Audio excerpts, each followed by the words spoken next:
ايوه زيد وحده زيد وحده الرقيطه الرقيطه الرقيطه الرقيطه الرقيطه مش تحطح مش تحطح يا بابا حشطح.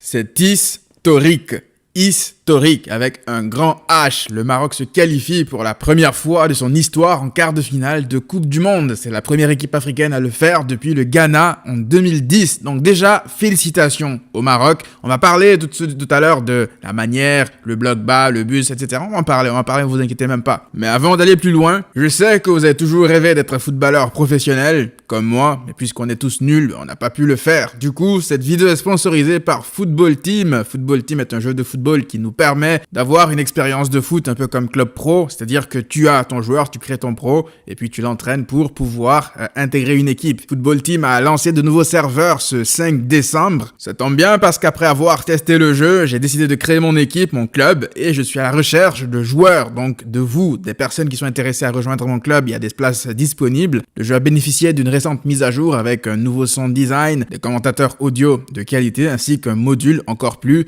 moderne. Du coup, toutes les personnes qui utiliseront mon lien en description bénéficieront de 200 points énergie qui vous permettront d'améliorer et entraîner votre pro. Le lien sera en description encore une fois. Venez me rejoindre, les places sont limitées. Première chose que je vais dire, c'est que j'en veux à l'Espagne. J'en veux à l'Espagne énormément de m'avoir fait subir 120 minutes d'un match pareil. Alors, ils sont pas les seuls parce que le Maroc, on va en parler tout à l'heure. Mais moi, d'abord, je vais parler de l'Espagne. Ensuite, on va parler du Maroc. Donc, l'Espagne, ce que j'ai vu aujourd'hui, des systèmes face aux blocs bas. Des blocs bas, je veux dire, c'est pas la première fois que ça existe. Ça a toujours existé depuis la nuit des temps, les blocs bas. Des équipes qui jouent comme ça avec un bloc assez resserré pour essayer d'exploser en contre. On en a vu des tonnes et des tonnes et des tonnes. Mais là, moi, ce que je reproche à l'Espagne, c'est d'avoir facilité ce match bloc bas du Maroc. Est-ce que vous avez senti durant ce match le Maroc Bono être à l'agonie, sortir des parades? Non, parce que l'Espagne jouait à la passe à 10. Maintenant, tu peux te dire que c'est la philosophie de l'Espagne d'avoir la patience de ne pas balancer des ballons et de ne pas s'affoler, d'avoir la maîtrise d'abord et avant tout, le contrôle à outrance même. Sauf que lorsque tu as le contrôle à outrance et que tu n'en fais rien, ça sert à quoi? Au bout d'un moment, on était à 800 passes côté Espagne, 200 côté Maroc, et pourtant les occasions les plus dangereuses, les plus franches étaient côté Maroc. Du coup, tu te poses la question. Parce que là, on parle de tiki-taka et tout. Ça, c'est pas pour moi du tiki-taka, ça. Le tiki-taka, certes, c'est un enchaînement de succession de passes, mais pour un but bien précis. Soit pour te créer de l'espace, pour te sortir d'un pressing, pour faire évoluer le jeu, pour créer du danger dans la surface adverse, mais pas uniquement du tiki-taka pour, juste pour avoir le nom tiki-taka et faire des passes inutiles pour garder la possession. Pourquoi? La possession, ça te fait pas gagner un match. Parce que je sache la possession. Pourtant, l'Espagne, j'ai eu la possession. À la fin du match, on va pas récompenser une équipe parce qu'elle a la possession. Le match que l'Espagne a sorti, pour moi, c'est un match que tu es censé, en tout cas lorsque tu es l'Espagne, sortir lorsque tu mènes 2-0, 3-0 pour avoir une possession défensive. Parce que là, tout le match, ça a été une possession, pour moi en tout cas, défensive. C'est quoi le but? C'est parce que, en fait, je ne dirais pas c'est quoi le but, je dirais c'est quoi le problème? C'est que l'Espagne n'avait pas de solution. Tout simplement, il faut le dire comme ça. L'Espagne n'avait pas de solution parce que tes milieux, tes intérieurs, Pedri et Gavi, ils n'avaient pas assez d'espace pour pouvoir travailler au milieu. Ils sont obligés de faire quoi? De revenir derrière. Et ça me ramène aux personnes qui, à chaque fois, tapaient sur Xavi dès que l'Espagne faisait un bon match. Pourquoi les joueurs du Barça, les Pedri et les Gavi jouent aussi haut en sélection? Pourquoi est-ce que au Barça, ils jouent aussi bas? Et lorsque tu affrontes un bloc bas, si tes milieux ils n'ont pas d'espace pour pouvoir travailler, qu'est-ce qu'ils sont obligés de faire? C'est de redescendre pour essayer de toucher le plus de ballons et essayer de construire de plus bas. Et du coup, à ce moment-là, ça te libère parce que le milieu il est bouché. Le Maroc, l'équipe en face, a décidé de poser une équipe extrêmement compacte au milieu, ça te donne des solutions normalement sur le côté. Même si là aussi, des ailiers du Maroc reviennent défendre. Mais au moins, si tu as des ailiers qui savent faire la différence, des joueurs vraiment différentiels, et c'est là que des joueurs comme les Dembélé, les Rafinha peuvent te faire la différence. Le problème, c'est que l'Espagne n'a pas ces joueurs-là. Du coup, tu as quoi? Un match qui est ennuyant à mourir. Parce que ça sert à quoi, encore une fois, toutes ces passes inutiles pour à chaque fois revenir sur Ferran Torres, pour revenir sur Olmo. C'est bien mignon, mais ça fera jamais la différence face à une équipe solide derrière comme le Maroc. On l'a vu d'ailleurs, lorsque Nico Williams est rentré, ça fait la différence tout de suite parce qu'il n'a pas le même profil que les Ferran ainsi que les Olmo. D'ailleurs, je pense que Luis Enrique a énormément tardé avant de faire entrer Nico Williams et c'est pas sa seule erreur pour moi dans ce match. match parce que j'ai pas compris du tout l'importance d'avoir fait jouer Llorente durant ce match. Déjà, le mec de base, c'est un milieu. Il a fait confiance à un mec comme Diego Simeone parce qu'il a fait jouer latéral. Du coup, le style le met là comme latéral. Il est censé être entre guillemets un latéral offensif, mais il a pris le bouillon tout le match, en tout cas toute la première mi-temps, devant Bouffal. C'était un film moins de 18 ans. C'est pas normal de laisser des choses pareilles se passer à la télé en clair. C'est pas normal. Du coup, Lucho, il va se faire allumer par la presse espagnole, mais ça va aller au-delà du match de ce match face au Maroc, parce que là, ça va nous ramener au match contre le Japon. Lorsque je vous avais dit la dernière fois, lors de la défaite de l'Espagne face au Japon, je vous avais dit que le Maroc est tout sauf un cadeau. Le style de jeu du Maroc fera extrêmement mal à cette équipe d'Espagne. Je pense même que ça aurait été mieux pour l'Espagne de jouer la Croatie plutôt que le Maroc, parce que je ne suis pas certain que la Croatie serait capable de sortir une prestation défensive comme le Maroc l'a fait aujourd'hui.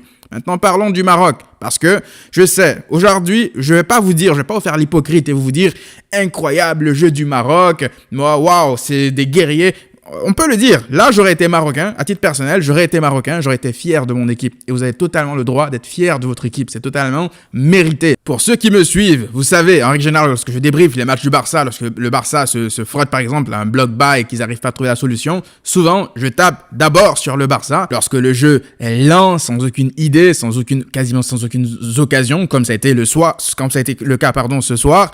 Après, on parle également de l'équipe d'en face, parce que pour avoir un match pareil, il faut deux équipes. Maintenant, moi, pourquoi est-ce qu'aujourd'hui, je ne peux pas en vouloir au Maroc? Parce que le Maroc joue avec ses armes. On savait de toute façon que le Maroc ferait ça. Donc là, encore une fois, je le répète, j'aurais été marocain ce soir, mais je m'en foutrais totalement de la manière. Qu'on me dise que je pose le bus ou quoi que ce soit, mais ça serait mon pays à titre personnel, mais je m'en foutrais totalement. Pourquoi est-ce que je m'en foutrais? Parce que ce soir, l'Espagne n'a absolument rien montré. L'Espagne aurait eu 50 occasions manquées, des face-à-face ratés. Genre, c'est vraiment le sort qui s'est abattu contre eux. Il y a eu des poteaux par-ci, par-là. Bono a été à l'agonie et que le Maroc gagne de cette manière-là. Je vous aurais dit ça. Je vous aurais dit en tant que supporter neutre, ouais, c'est pas mérité pour le Maroc. Mais là, après un match pareil sur 120 minutes, est-ce que tu peux dire que le Maroc ne mérite pas de gagner? D'autant plus que la notion de mérite est un concept assez subjectif et personnel. Du coup, si aujourd'hui, moi, en tout cas de mon point de vue, le Maroc avait un finisseur plus lucide devant le but, ou même un peu plus rapide que Chedira, d'ailleurs je vous passe actuellement le résumé de son match, peut-être que le Maroc aujourd'hui, en parlant de mérite, on n'est pas là à parler de tir au but. Le Maroc aurait pu plier ce match et ça n'aurait pas été un hold-up. Et j'aimerais parler d'un joueur en particulier,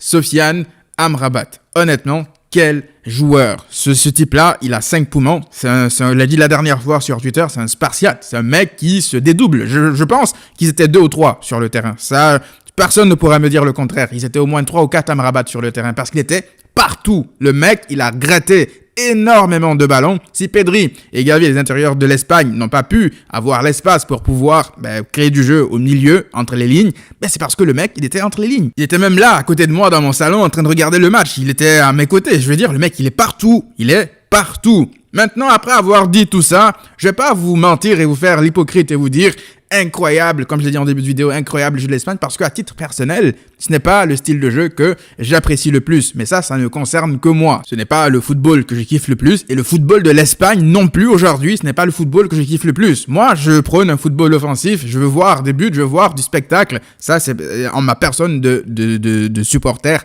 neutre, de fan de football neutre. Mais ce que moi, je pense, ce que moi je veux, on s'en fout, encore une fois, les Marocains aujourd'hui, ils s'en foutent totalement de tout ce que les gens pourraient penser de ça. Donc, tout ce que j'aurai à dire après la fin de ce match, c'est félicitations au Maroc. J'espère qu'ils iront le plus loin possible. C'est la seule équipe africaine restante de la compétition, donc je serai à fond derrière vous. Et concernant l'Espagne, moi, d'un côté, certes, je suis déçu pour les joueurs du Barça, c'est mon club et tout. Mais d'un autre côté, ils vont revenir plutôt à Barcelone. Voilà, ils vont se reposer, ils vont recharger les batteries. Il y a une saison à venir pour le Barça. Pour de jeunes joueurs, c'est déjà une expérience incroyable qu'ils ont eu à avoir pour jouer cette Coupe du Monde. Les Alejandro Balde, les Pedri, les Gavi sont de jeunes joueurs qui vont progresser. Donc voilà, ça reste une expérience supplémentaire pour eux, même si ça reste une déception. Et voilà, c'est le foot, c'est comme ça. Ils apprendront de tout ça. On se retrouve, nous, pour un prochain débrief. Si vous kiffez mon contenu encore une fois, n'hésitez pas, les amis, à partager ma chaîne. C'est vraiment le meilleur moyen de me soutenir. En plus des pouces bleus, de l'abonnement, si ce n'est pas fait. Et moi, c'est tout ce que je vous demande, c'est gratuit.